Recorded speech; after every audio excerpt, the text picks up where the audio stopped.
आम्हाला खूप हे झालं म्हणजे आमचे गावकरी जरा काय असेल ते प्रश्न मांडले, काय असेल हे झाले. सर साहेबांनी ते रॅली केले ते एकच नंबर झालं. काय साहेब हे आम्ही 100% आमच्या गावात हे करू का.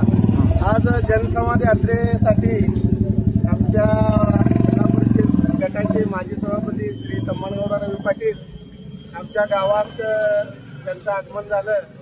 त्यांचं गावकऱ्याच्या वतीनं खूपपणे त्यांचा सत्कार करण्यात आला आणि त्यांनी गावच्या समस्या सर्व महिला पुरुष यांच्या ऐकून घेऊन ते सोडवण्याचं वचन दिलंय. आणि यापुढे कोणालाही अडचण असेल तर एक दिवशी कॅम्प लावून त्यांनी सहकार्य करायचं असं त्यांनी सर्व गावकऱ्यांना सांगितलं. आणि या वेळोवेळी ते आम्हाला मदत करतातच. यापुढे ते 100% तालुक्यासाठी चांगलं काहीतरी भविष्य घेऊन काम करतील अशी मी अपेक्षा व्यक्त करतो. माझे 2 शब्द संपवतो. जय हिंद.